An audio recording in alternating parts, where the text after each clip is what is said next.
There is power in diversity. There is significance in inclusion. As a member-based organization with a diverse range of members that make up a variety of sectors, business sizes, and representations, we care about our community and the diverse voices that are an integral part of it. We know that to build and maintain a thriving business climate in our community, we must work hard, deliberately and collectively to promote diversity and inclusion and make our businesses, workplaces, and neighborhoods a safe space. Hello and welcome to the Guelph Chamber of Commerce's mini video series, Power in Diversity. My name is Shakiba Shayani and I am the CEO at the Guelph Chamber. Our Power in Diversity video series, in partnership with Sleeman Breweries and RBC Royal Bank, will provide businesses with critical thought leadership to help move the conversation on diversity and inclusion forward. The conversations throughout Power in Diversity include a broad range of topics and will focus on the importance of diversity and inclusion in the workplace. We're excited to launch our final of 5 videos today, focusing on the LGBTQ2+ community in the workplace. Today, I'm thrilled to welcome our guest, Gavin Armstrong, President and CEO of Lucky Ironfish and board member of Canada's LGBTQ Chamber of Commerce. So today, I am thrilled to welcome our guest, Gavin Armstrong, President and CEO of Lucky Ironfish and board member of Canada's LGBTQ Chamber of Commerce. Hi, Gavin. Really nice to have you today. Hi, thanks for having me. Absolutely. Why don't you start by telling us a little bit about yourself and your work? So I'm Gavin. I'm the founder and CEO of Lucky Ironfish Enterprise, or LIFE. We're a social enterprise dedicated to combating iron deficiency around the world using simple health innovations. And I did my Bachelor of Commerce at the University of Guelph and also a PhD in biomedical science. Amazing. So you're currently a board member for Canada's LGBTQ Chamber of Commerce. Chambers of Commerce everywhere work to champion and advocate for business. So the chamber networks, as you know, are really powerful and they have influence. What are your thoughts on this? And how does the LGBTQ Chamber of Commerce use their influence to support business? So when I started Lucky Ironfish, it was my first business and I started it out of university. So I really had no idea what I was doing. And so I was always looking for mentors or support, groups and just people I could learn from and ask questions from. And I joined a few entrepreneur groups where business leaders would get together and problem solve issues. And I always found that I was the only gay one in the group. And when I would talk about sort of my story, or people ask the question like, do you have a girlfriend? Do you have a wife? And you sort of have to disclose your identity. You always pay attention to the room, and your guard's always up, and you're always wondering how you're being perceived, and is this person okay with that? So I just found I was always guarded, and I wasn't really able to sort of dive deeper into some of the issues that I was having. And when I learned about the CGLCC, I was actually stunned, and I just thought, like, this exists. That's amazing. And so I sought out the organizers of it, and I instantly joined and enrolled my business. And I remember I was talking about an issue with some entrepreneurs from the chamber about fundraising, and I found that whenever I was going to raise money and pitch to investors, I was always dressing very conservatively. I was paying attention to my mannerisms, because I was afraid of being discriminated against and not being able to raise funding, which was critical.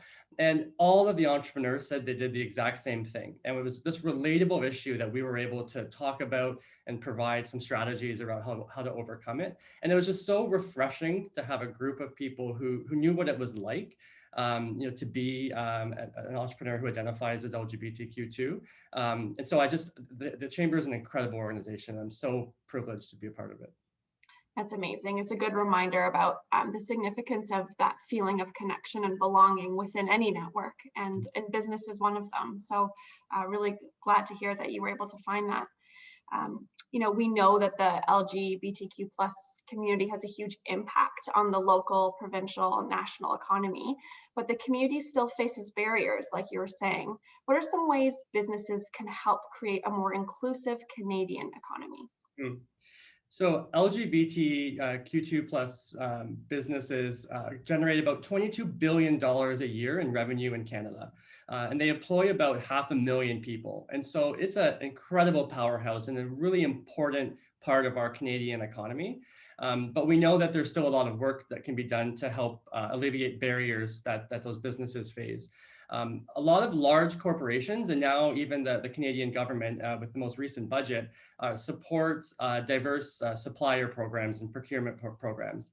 And so actually the CGLCC, the Canadian Gay Lesbian Chamber of Commerce, actually has a certified supplier program. So if you're a business that has the majority of ownership by someone who identifies as LGBTQ2+, you can actually become a certified supplier and qualify for some of these programs.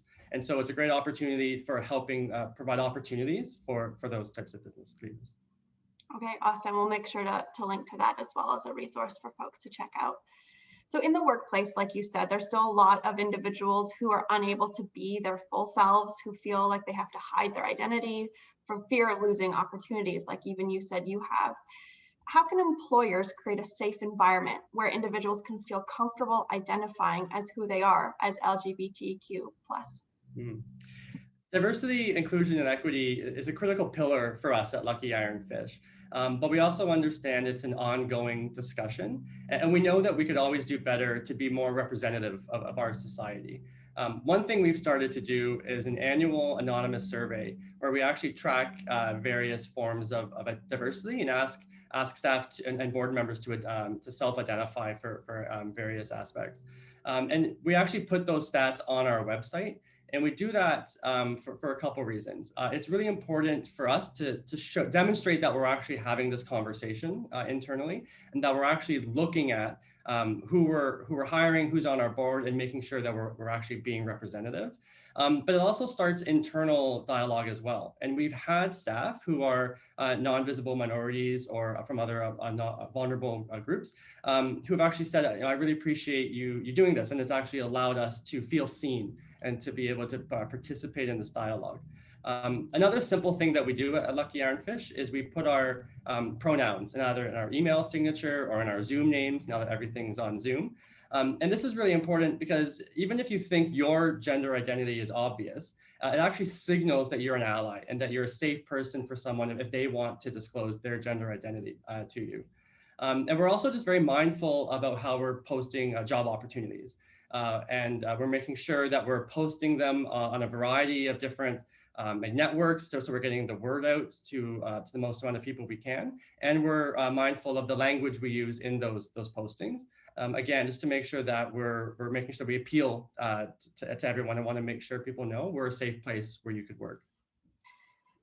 Excellent. I'm going to ask you a couple questions that we maybe hadn't discussed talking about, and I know we could probably speak on the topic at length, but briefly, first of all, speaking of your full identity, can you explain the acronym and the use of acronym and when or how or why we might include or not include letters in that?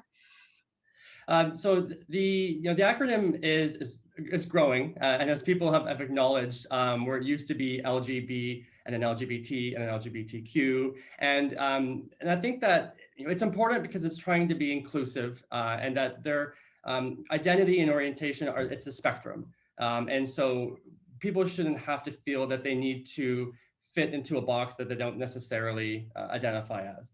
But I also think it's important that as long as people are willing to learn about this issue and to have an open mind, it's okay if you don't get everything right. And it's okay to ask questions. We don't expect everyone to be a scholar on these things. And so it's just, let's just find ways to make sure that we're being respectful and inclusive. Okay, that's excellent. And the example you gave about thinking about listing pronouns next to your name. Sometimes, and we've heard this, folks feel like they're unsure if they should do that because there's always someone or somewhere else that says that's actually token or maybe not the right thing to do. How do you suggest folks navigate the do's and don'ts of trying to create an inclusive space? Well, I think it's all about authenticity. If you're putting a pronoun in your signature because you want to signal to someone, so if I say he, him, but by putting that, someone, if they feel like they're they, them, then they could say that to me, and I will accept that without judgment.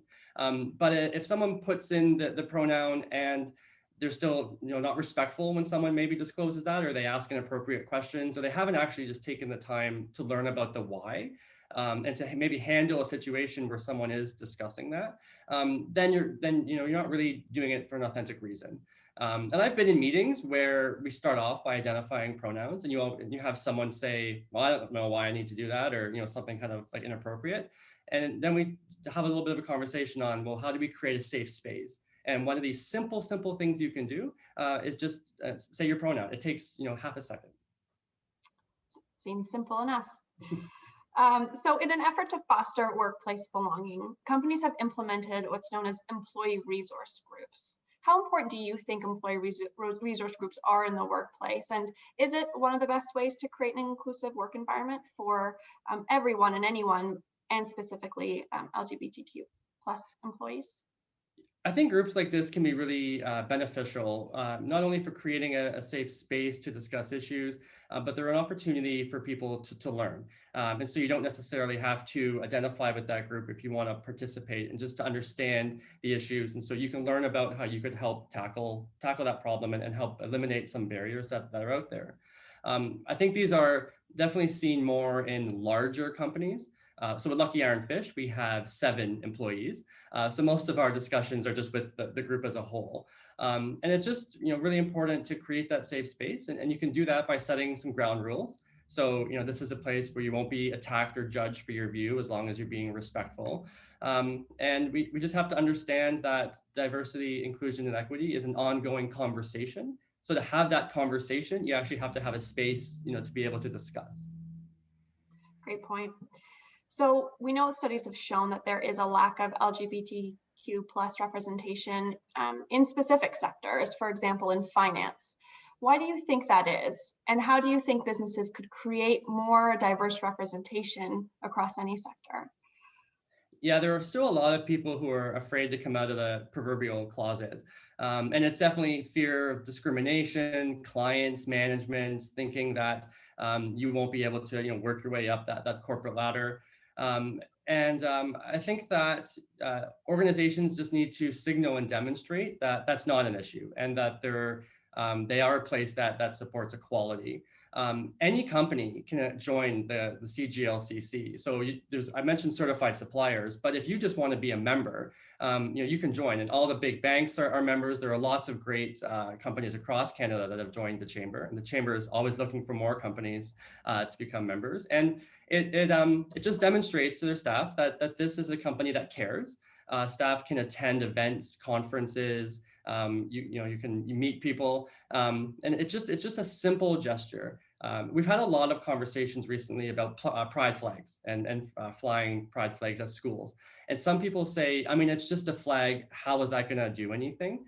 And for me, it's this simple gesture that shows that you're welcome here. You belong. We see you and we care about you. And if there was a pride flag at my high school, I know that my experience growing up would have been a lot better. And so it is these simple things that may not mean something, to you, but if someone is part of an underrepresented, population, it could mean the world of difference to them.